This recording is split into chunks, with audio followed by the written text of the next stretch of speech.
नमस्कार दोस्तों, मैं हूं सुरजीत श्यामल। आप देख रहे हैं वर्कर वॉइस डॉट इन। दोस्तों, आप में से जो लोग भी लेबर कोर्ट जाना चाहते हैं, लेबर कोर्ट में केस करना चाहते हैं अपने कंपनी के खिलाफ, उसका जाने का क्या तरीका है, कंप्लेन करने का क्या तरीका है, केस करने का क्या तरीका है, हमारे पास बहुत सारे सवाल आते हैं। 2 दिन पहले ही एक कर्मचारी का फ़ोन आया और उन्होंने बताया कि लेबर कोर्ट के अंदर केस कर रखा है। पहले एक दूसरे लेबर कोर्ट में सुनवाई होती है, फिर एक दूसरे लेबर कोर्ट में चली जाती है।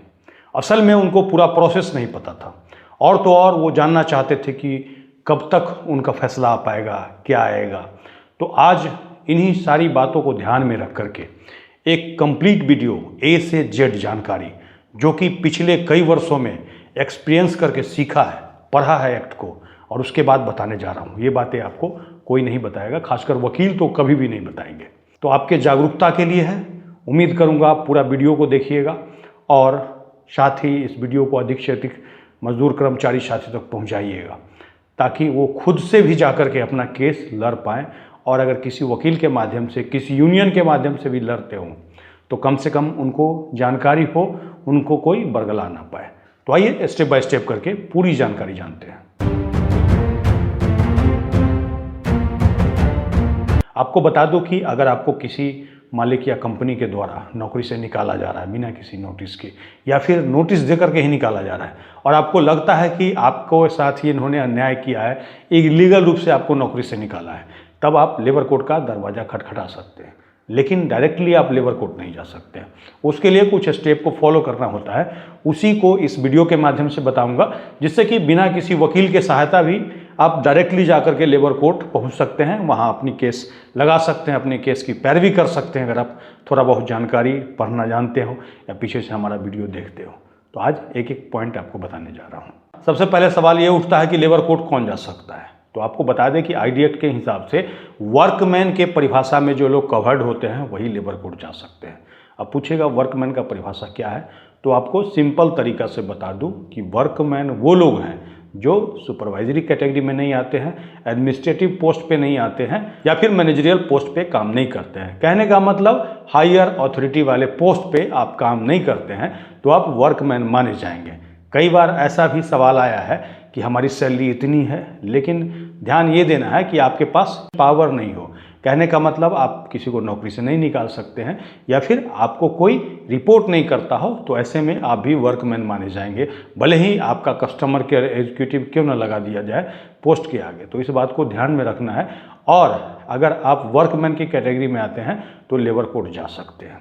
इसके लिए क्या करना होता है कि अगर आपकी कंपनी ने आपको नौकरी से निकाल दिया, टर्मिनेशन लेटर दिया या नहीं दिया, कोशिश करना है टर्मिनेशन लेटर लेने की, और उसके बाद आपको सबसे पहले एक डिमांड लेटर बनाना है, एक आवेदन तैयार करेंगे। जैसा कि आपको लगता है कि आपके साथ अन्याय हुआ है, इलीगल तरीके से आपको नौकरी से निकाला जा रहा है, तो वो सारी बातें लिखेंगे। सबसे पहले अपना नाम, अपना पद लिखते हुए, और क्या क्या आपके साथ हुआ है वो सारा कुछ लिखते हुए हायर अथॉरिटी यानी कि सीएमडी लेवल तक आप उस आवेदन को रजिस्टर्ड पोस्ट से भेज दीजिए। भेजने के बाद 15 दिन तक वेट कीजिए। अगर कोई जवाब आता है तब भी, और जवाब नहीं आता है तब भी, उसी आवेदन के साथ एक और आवेदन तैयार कीजिए, जो कि आपके एरिया के लेबर कमिश्नर ऑफिस का होना चाहिए, खासकर जो आपका कंसर्न हो। सबसे पहले उसमें भी आपको देखना होगा कि आप भारत सरकार के अंदर आते हैं कि स्टेट गवर्नमेंट के अंदर। तो भारत सरकार के अंदर वो सारे लोग आएंगे जो रेलवे के अंदर काम करते हो, स्टेट बैंक के अंदर काम करते हो, कोई नेशनलाइज बैंक हो गया उसमें काम करते हो, आईआरसीटीसी में हो, सीबीएसई में हो, ये सब भारत सरकार के अंदर आता है। चाहे कॉन्ट्रैक्ट वर्कर के रूप में हो, डेली वेजर के रूप में हो, तब भी आपको सेंट्रल गवर्नमेंट का जो लेबर कमीशन ऑफिस होता है वहाँ शिकायत लगाना होगा। और बाकी लोग यानी कि किसी दुकान में काम करते हैं, होटल रेस्टोरेंट आदि में काम करते हैं, या स्टेट गवर्नमेंट के किसी ऑफिस में क्यों ना काम करते हो, आप लोग स्टेट के अंदर आएंगे। तो ऐसे में स्टेट का अलग लेबर कमिश्नर ऑफिस होता है, तो आपको वहाँ शिकायत लगाना होगा। सेम उसी तरीका से एक आवेदन तैयार करेंगे जिसमें किसके खिलाफ शिकायत है, अपनी कंपनी का नाम लिखेंगे, पूरा पता लिखेंगे। याद रखिएगा अपने आवेदन में आपको अपना पूरा नाम पता देना होगा। कई बार क्या करते हैं लोग, अपना गुमनाम यानी कि नाम ही नहीं लिखते हैं और आवेदन भेज देते हैं। क्योंकि ध्यान रखें, इस तरह के किसी भी आवेदन पे लेबर कमीशनर ऑफिस कोई कार्रवाई नहीं करेगा, और तो और आपका जब पता नहीं होगा तो आपसे संपर्क भी नहीं कर पाएगा। तो इसीलिए आपको अपना पूरा पता देना है, और इस आवेदन को किसी वकील के माध्यम से भी बनवा सकते हैं, किसी यूनियन वाले के माध्यम से भी बनवा सकते हैं। कुछ पैसे लेंगे, आपको आवेदन तैयार कर देंगे, और उसके साथ ही अपना जो डिमांड लेटर आपने भेजा है उसको अटैच करेंगे। कितना दिन पहले हमने डिमांड लेटर भी भेजा था, उसके बाद इस पर कोई सुनवाई नहीं हुई। और जब भी आप लेबर कमीशन ऑफिस में शिकायत लगाते हैं तो आपका दो माध्यम हो सकता है, एक तो डायरेक्टली खुद से लगा सकते हैं या फिर यूनियन के माध्यम से लगा सकते हैं। आपको जो सुविधा लगे उसके हिसाब से आप वहाँ पे कंप्लेन लगाएं। कंप्लेन लगाने के 15 से 20 दिन के अंदर लेबर कमीशन ऑफिस आपको भी एक चिट्ठी भेजेगा और आपकी कंपनी को नोटिस करेगा। उसके बाद एलसी के सामने आपका मैटर लिस्ट होता है, आपको भी बैठाया जाता है और आपके एम्प्लॉयर की तरफ से जो भी आते हैं उनको बैठाया जाता है। कोशिश किया जाता है आपको नौकरी पे वापस भेजने की। उसमें उनके तरफ से रिप्लाई फाइल किया जाता है, फिर आप उस पर रिजॉइंडर फाइल करते हैं, और फिर वहाँ पे वो देखा जाता है कि आपका कंसिलेशन हुआ कि नहीं, यानी कि समझौता हुआ कि नहीं। और जब समझौता नहीं हो पाता है तब क्या होता है, मिनिस्ट्री में उसको रेफरेंस किया जाता है। कई बार सर्टिफिकेट भी लेते हैं, लेकिन मैं सभी को सजेस्ट करूँगा कि आप रेफरेंस कराएँ। और इसका जो समय होता है 45 दिनों का होता है।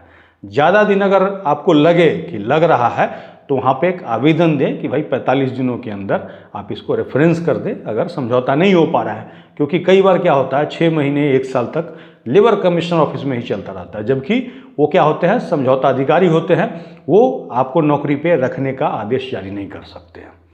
तो यहीं पे लोग चूक जाते हैं और लंबा समय व्यतीत कर लेते हैं। जैसे ही लगे कि नहीं रखने वाले हैं तो उनसे रेफरेंस करने के लिए कहिए। रेफरेंस में क्या होता है, मिनिस्ट्री में जाता है, भारत सरकार का है तो भारत सरकार के मंत्रालय में जाएगा लेबर के, और स्टेट गवर्नमेंट का है तो स्टेट गवर्नमेंट के लेबर मंत्रालय में जाएगा।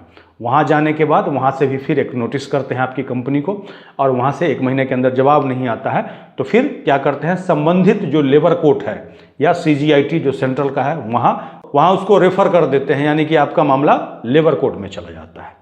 और लेबर कोर्ट में जाता है तो उसका एक चिट्ठी आपके पास भी आता है, नहीं आता है तो आपको पता करते रहना पड़ता है। अब जिसके बाद से लेबर कोर्ट का प्रोसेस शुरू होता है, वहाँ पर आपको क्या होता है, पहला जब हियरिंग होगा तो आपको एक आवेदन फाइल करना होगा। जितना भी एनेक्चर है कोशिश कीजिए, जितना भी प्रूफ है उस सबको पीछे से लगाइए, और कोशिश कीजिए कोई लीगल जानकार है उससे आवेदन तैयार कराइए। आवेदन को फाइल कीजिएगा तो वहाँ पे एक कॉपी कोर्ट के लिए दिया जाता है। और जितने भी पार्टी आप बनाते हैं, कॉन्ट्रैक्ट वर्कर हैं तो प्रिंसिपल एम्प्लॉयर भी होगा आपका और आपका ठेकेदार भी होगा, तो वहाँ पे 2 पार्टी हो गया। तो कुल मिला करके आपको 3 कॉपी वहाँ सबमिट कराना होगा। और तो और आपके पास एक कॉपी अपने पास भी होना चाहिए। अगर वकील रखते हैं तो उनको भी एक कॉपी। तो इस हिसाब से आप कॉपी तैयार करें। उसके बाद फिर अगला उसका रिप्लाई फाइल करेगा। उसके रिप्लाई के बाद आप फिर रिजॉइंडर फाइल करेंगे, और रिजॉइंडर फाइल करने के बाद फिर आपका जो प्रोडक्शन ऑफ डॉक्यूमेंट होगा, यानी कि जो भी आपने एविडेंस दिए हैं उसके बारे में वहाँ पे जमा कराया जाएगा, या फिर आप एप्लीकेशन लगाएंगे, उस पर ऑर्डर आएगा।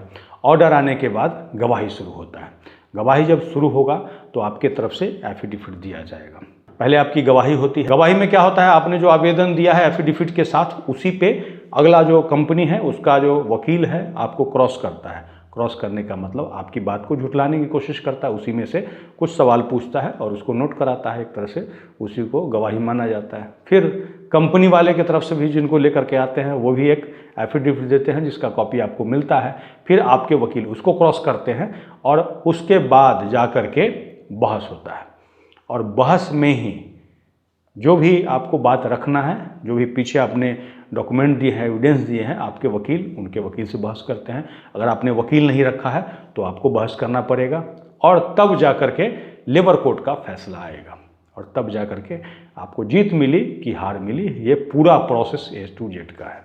उसके बाद आपको जीत मिलती है तो फिर आप अपने उस अवार्ड को लेकर के अपनी कंपनी के पास आवेदन के रूप में लगाते हैं कि भाई ये वाला ऑर्डर पास हुआ है और हमें नौकरी पे लिया जाए, या जो भी आपके पक्ष में आदेश होता है उसके तहत मांग करते हैं। इसके बारे में आपको बता दूं कि जिस तरह से लेबर कमिश्नर ऑफिस में 45 दिनों का समय होता है, उसी तरह लेबर कोर्ट के अंदर 90 दिनों का समय होता है। जो लेटर रेफरेंस किया जाता है उसमें कई बार लिखा होता है, लेकिन मुझे नहीं लगता है कि किसी लेबर कोर्ट ने 90 दिनों के अंदर अपना फैसला दिया हो। आप लोग भी कमेंट्स करके बताएं कि आपको इस तरह की कोई जानकारी है, क्योंकि जिस दिन से लेबर कोर्ट 90 दिन में फैसला देना शुरू कर देगी, क्योंकि मुझे नहीं लगता कि उसके बाद कोई भी कंपनी किसी भी कर्मचारी को गलत तरीके से नौकरी से निकालने की हिम्मत करेगा। आपको क्या लगता है दोस्तों? ये जो है मैंने आपको लेबर कोर्ट में केस करने का तरीका बताया है, एक एक स्टेप बता दिया है। इसमें आपका कोई सवाल हो तो आप कमेंट्स करके बताएंगे। आगे भी मैं इस तरह की जानकारी देने की कोशिश करूंगा ताकि आम मजदूरों को इससे लाभ मिल सके। अगर आप हमें फेसबुक पे देख रहे हैं तो पेज को लाइक करेंगे, यूट्यूब पे देख रहे हैं तो चैनल को सब्सक्राइब करेंगे, वीडियो को अधिक से अधिक शेयर करेंगे ताकि अधिक से अधिक साथियों तक जानकारी पहुंच पाए। इसके साथ ही विदा लेता हूं, जल्द ही एक नई जानकारी के साथ मिलते हैं। धन्यवाद।